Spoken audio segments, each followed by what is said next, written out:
Hello everyone. रघुवर GK में आप सभी का स्वागत है। आज हम लोग हिंदी का टॉपिक वाइज प्रैक्टिस करेंगे, जिसमें हम वर्ण, शब्द, अव्यय एवं वाच्य के सभी महत्वपूर्ण प्रश्नों को देखेंगे। तो आप वीडियो को अंत तक देखें और वीडियो पसंद आए तो चैनल को सब्सक्राइब जरूर करें। तो चलिए आज का क्लास हम स्टार्ट करते हैं। हमारा पहला प्रश्न है, ध्वनि किसे कहते हैं? तो ध्वनि किसे कहा जाता है? तो भाषा की सबसे छोटी इकाई को ध्वनि कहते हैं। तो सही उत्तर हमारा ऑप्शन सी हो जाएगा, भाषा की लघुतम इकाई। अर्थात ध्वनि किसे कहते हैं? तो भाषा की सबसे छोटी इकाई को ध्वनि कहा जाता है। अगला प्रश्न है, निम्नलिखित अक्षरों में कौन व्यंजन है? इसमें से हमें व्यंजन वर्ण बताना है। तो व्यंजन वर्ण आपका होता है अ आ को छोड़ के। तो हमारा सही उत्तर हो जाएगा ऑप्शन डी, च। च क्या है? च एक व्यंजन वर्ण है। चलिए अगला प्रश्न देखते हैं। अगला हमारा 3 नंबर प्रश्न है, निम्नलिखित अक्षरों में कौन स्वर है? तो इसमें हमें स्वर वर्ण बताना है। तो स्वर क्या होता है? स्वर आपका अ आ होता है। तो सही उत्तर हो जाएगा ऑप्शन डी, ई होगा कि निम्नलिखित अक्षरों में कौन स्वर है। तो इस ऑप्शन में ई क्या है? ई आपका स्वर है, बाकी सब व्यंजन वर्ण है। अगला प्रश्न है, हिंदी में कुल कितने वर्ण हैं? तो हिंदी में आपका टोटल 48 वर्ण है। तो ऑप्शन बी हमारा सही उत्तर हो जाएगा कि हिंदी में वर्णों की संख्या 48 है। चलिए अगले प्रश्न की ओर बढ़ते हैं। अगला हमारा 5 नंबर प्रश्न है, क से म तक के व्यंजन अक्षरों को क्या नाम है? तो क से म तक के व्यंजन अक्षरों का नाम आपका स्पर्श है। तो ऑप्शन ए हमारा सही उत्तर हो जाएगा कि क से म तक के व्यंजन अक्षरों को स्पर्श व्यंजन कहा जाता है। चलिए अगले प्रश्न की ओर बढ़ते हैं।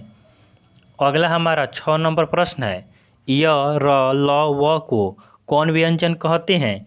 तो य, र, ल, व को आपका अंतस्थ व्यंजन कहा जाता है। तो ऑप्शन सी हमारा सही उत्तर हो जाएगा कि य, र, ल, व को अंतस्थ व्यंजन कहते हैं। अगला प्रश्न है, तलावे स, मूर्धन्य स, दंत स, ह को कौन सा व्यंजन कहते हैं? तो इस प्रश्न का सही उत्तर होगा ऑप्शन सी, उष्ण व्यंजन कहा जाता है। तलावे स, दंत स, ह, स को क्या कहा जाता है? उष्ण व्यंजन कहा जाता है। अगले प्रश्न की ओर बढ़ते हैं। अगला हमारा 8 नंबर प्रश्न है, घ अक्षर व्यंजनों के किस वर्ग में आता है? तो घ किस वर्ग में आता है? तो घ आपका क वर्ग में आता है। क, ख, ग, घ। तो घ आपका क वर्ग में आता है। तो सही उत्तर हो जाएगा ऑप्शन ए। अगला प्रश्न है, निम्नलिखित में से किसे वर्ण कहेंगे? तो वर्ण किसे कहेंगे? तो अभी हमने पहले प्रश्न में देखा था कि वर्ण उस मूलध्वनि को कहते हैं जिसे खंड या टुकड़ा नहीं किया जा सके। तो वर्ण आपका इसमें से सही उत्तर हो जाएगा ऑप्शन ए, अ को वर्ण कहा जाएगा। चलिए अगला प्रश्न देखते हैं। अगला हमारा 10 नंबर प्रश्न है, प्रत्येक व्यंजन वर्ग के 5वें अक्षर को क्या कहते हैं? तो प्रत्येक व्यंजन वर्ग के 5वें अक्षर को आपका अनुनासिक कहा जाता है। तो ऑप्शन बी हमारा सही उत्तर हो जाएगा कि प्रत्येक व्यंजन वर्ग के 5वें अक्षर को अनुनासिक कहा जाता है। अगले प्रश्न की ओर बढ़ते हैं। अगला हमारा 11 नंबर प्रश्न है, क का उच्चारण स्थान है। हमें क का उच्चारण स्थान बताना है। तो क का उच्चारण स्थान क्या होगा? कंठ होगा। तो ऑप्शन बी हमारा सही उत्तर हो जाएगा कि क का उच्चारण स्थान कंठ है। अगला प्रश्न है, हिंदी की उत्पत्ति किस भाषा से हुई है? तो हिंदी की उत्पत्ति आपका संस्कृत भाषा से हुई है।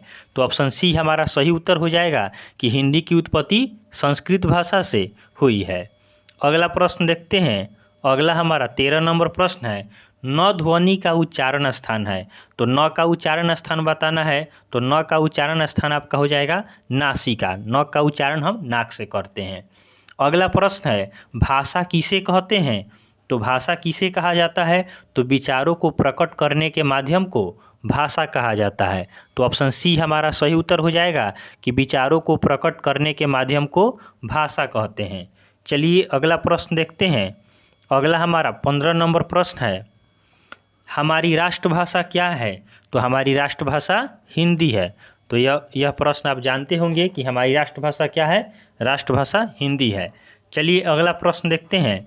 अगला हमारा 16 नंबर प्रश्न है, सर्वप्रथम भाषा का प्रयोग किस रूप में हुआ? तो भाषा का सर्वप्रथम प्रयोग आपका सांकेतिक रूप में हुआ। तो ऑप्शन ए हमारा सही उत्तर हो जाएगा कि भाषा का सबसे पहले प्रयोग सांकेतिक रूप में, संकेत के रूप में किया गया था। अगला प्रश्न है, किसी क्षेत्र विशेष में बोली जाने वाली भाषा को क्या कहते हैं? तो वह भाषा जो किसी खास क्षेत्र में बोली जाती है उसे हम बोली कहते हैं। तो ऑप्शन सी हमारा सही उत्तर हो जाएगा कि किसी क्षेत्र विशेष में बोली जाने वाली भाषा को बोली कहा जाता है। अगला प्रश्न देखते हैं। अगला हमारा 18 नंबर प्रश्न है, भारत की प्राचीन भाषा है। तो भारत की प्राचीन भाषा आपका संस्कृत है। तो ऑप्शन सी हमारा सही उत्तर हो जाएगा कि भारत की प्राचीन भाषा संस्कृत है। अगला प्रश्न है, मानव हिंदी से क्या तात्पर्य है? आपका अगला प्रश्न है मानव नहीं, यहाँ पे आपका मानक होगा।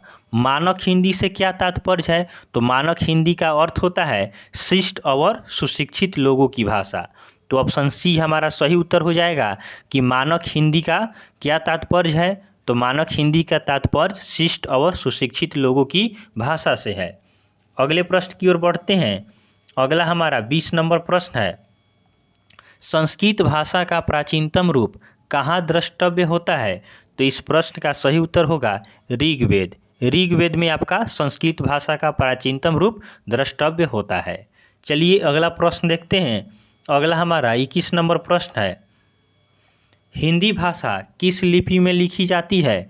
तो हिंदी भाषा आपका देवनागरी लिपि में लिखी जाती है। तो ऑप्शन सी हमारा सही उत्तर हो जाएगा कि हिंदी भाषा देवनागरी लिपि में लिखी जाती है। अगला प्रश्न है, संविधान की 8वीं अनुसूची में उल्लिखित भारतीय भाषाओं की संख्या है। तो इसका सही उत्तर होगा 18 न हो के आपका होगा 22। यहाँ पे आप 22 बना लेंगे। तो संविधान की 8वीं अनुसूची में उल्लिखित भारतीय भाषाओं की संख्या 22 है। चलिए अगले प्रश्न की ओर बढ़ते हैं। अगला हमारा 23 नंबर प्रश्न है, देव भाषा कौन सी भाषा है? तो देव भाषा आपका देव अर्थात देवताओं की भाषा कौन है? तो ऑप्शन सी सही उत्तर हो जाएगा संस्कृत भाषा।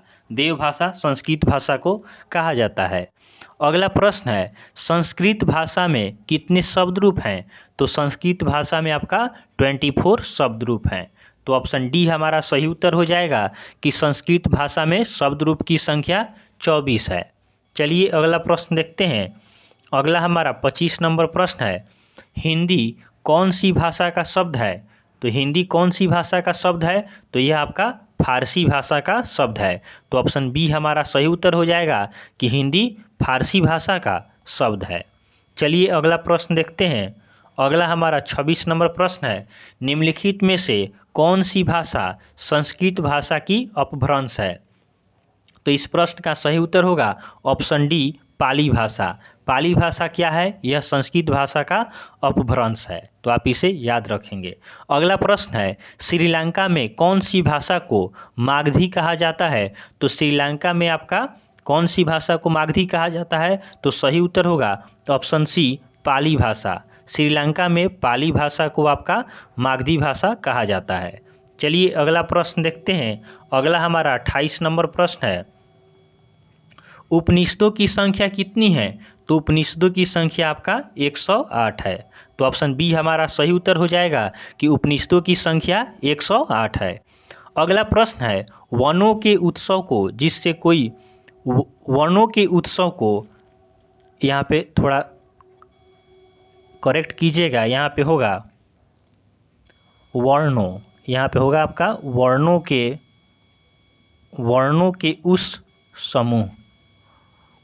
के उस समूह को जिससे कोई निश्चित अर्थ निकलता है उसे क्या कहा जाता है? तो वर्णों के उस समूह को जिससे कोई निश्चित अर्थ निकलता है उसे शब्द कहते हैं। आप जानते होंगे कि वर्ण को मिला के क्या बनता है? वर्ण को मिला के शब्द बनता है और शब्द को मिलाने से वाक्य बनता है। तो आप इसे ध्यान रखेंगे, आपसे कोई भी प्रश्न पूछा जा सकता है। वर्णों को मिलाएंगे एक साथ तो आपका शब्द बनेगा और शब्द को एक साथ मिलाएंगे तो वाक्य बनेगा, लेकिन इसका सार्थक अर्थ होना चाहिए। आप इसे भी ध्यान रखेंगे। चलिए अगले प्रश्न की ओर बढ़ते हैं।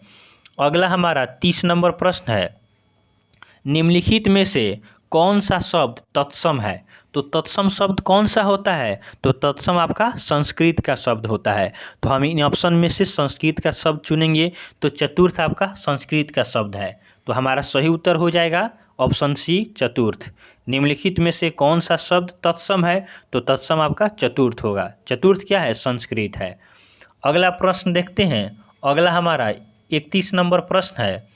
निम्नलिखित में से कौन सा शब्द तद्भव है? तो तद्भव शब्द हमें बताना है।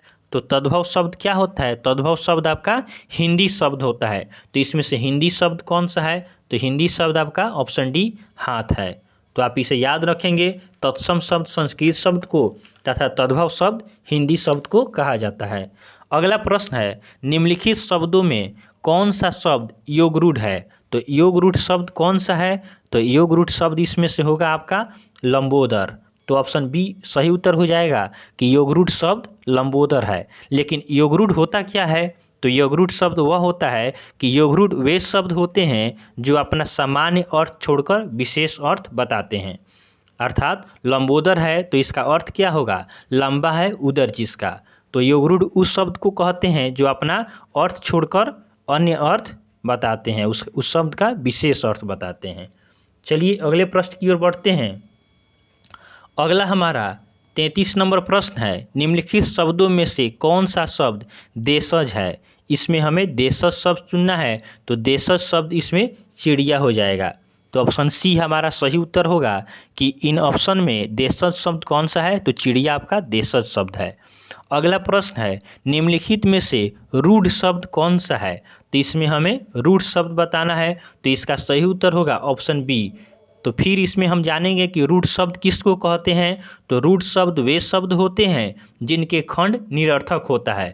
काम को अगर हम तोड़ते हैं तो आपका का प्लस म, तो का प्लस म इसका कोई अर्थ नहीं निकलेगा इसको तोड़ने पे, तो उसको क्या कहते हैं? जिसका अर्थ न निकले उसे रूढ़ कहते हैं। अगर किसी शब्द को हम तोड़ते हैं और उसका कोई अर्थ नहीं निकलता है, निरर्थक होता है, तो उसे रूढ़ शब्द कहते हैं। चलिए अगले प्रश्न की ओर बढ़ते हैं। अगला हमारा 35 नंबर प्रश्न है। निम्नलिखित में यौगिक शब्द कौन है? तो यौगिक शब्द हमें इसमें बताना है। तो यौगिक शब्द कौन सा होगा?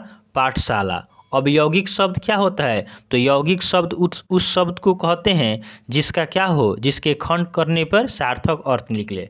पाठशाला को हम तोड़ेंगे तो पाठ और शाला होगा। पाठ और शाला, तो इसका अर्थ सही सही निकलता है। तो जिसको तोड़ने पे अर्थ निकले उसे यौगिक कहते हैं और जिसे तोड़ने पे अर्थ ना निकले उसे रूढ़ शब्द कहते हैं। तो आप इसे ध्यान रखेंगे। चलिए अगला प्रश्न देखते हैं। अगला हमारा 36 नंबर प्रश्न है। अव्यय के कितने भेद होते हैं? तो अव्यय के आपका 4 भेद होते हैं। तो ऑप्शन सी हमारा सही उत्तर हो जाएगा कि अव्यय के 4 भेद होते हैं। अगला प्रश्न है। वाच्य के कितने भेद होते हैं? तो वाच्य के आपका 3 भेद होते हैं। तो ऑप्शन सी हमारा सही उत्तर हो जाएगा कि वाच्य के 3 भेद होते हैं। चलिए अगला प्रश्न देखते हैं। अगला हमारा 38 नंबर प्रश्न है। जो शब्द क्रिया के काल से संबंध विशेषता को बताता है वह क्रिया विशेषण है। तो जो शब्द क्रिया के काल से संबंध विशेषता को बताता है उसे क्या कहते हैं? कालवाचक कहते हैं। तो ऑप्शन ए हमारा सही उत्तर हो जाएगा। अगला प्रश्न है। जहाँ क्रिया की प्रधानता हो उसे कौन सा वाच्य कहते हैं? तो जहाँ क्रिया की प्रधानता हो उसे भाववाच्य कहा जाता है। तो ऑप्शन सी हमारा सही उत्तर हो जाएगा कि जहाँ क्रिया की प्रधानता हो उसे भाववाच्य कहा जाता है। चलिए अगला प्रश्न देखते हैं। यह हमारा अंतिम प्रश्न है। मोहन तेजी से दौड़ता है, इसमें क्रिया विशेषण है। तो इसमें क्या बताना है? क्रिया विशेषण बताना है। तो क्रिया विशेषण कौन सा होगा? तो इसमें क्रिया विशेषण होगा मोहन तेजी से दौड़ता है। तो मोहन दौड़ता है लेकिन कैसे दौड़ता है? दौड़ना का विशेषता क्या बता रहा है? तेजी से। तो तेजी से इसमें क्या हो जाएगा? क्रिया विशेषण हो जाएगा। जो क्रिया की विशेषता बताता है उसे क्रिया विशेषण कहा जाता है। तो हमारा सही उत्तर ऑप्शन बी हो जाएगा कि मोहन तेजी से दौड़ता है में तेजी से क्या है? क्रिया विशेषण है। तो इस तरह हमने 4 महत्वपूर्ण टॉपिक को आज कवर कर लिया है। तो आप इस वीडियो को ध्यान से देखें और सभी प्रश्नों को याद कर लें और समझ के याद करें। इसी तरह के प्रश्न आपके एग्जाम में पूछे जाएंगे। तो चलिए आज के लिए हम इतना ही रखते हैं, फिर नेक्स्ट वीडियो में मिलेंगे। तब तक के लिए धन्यवाद।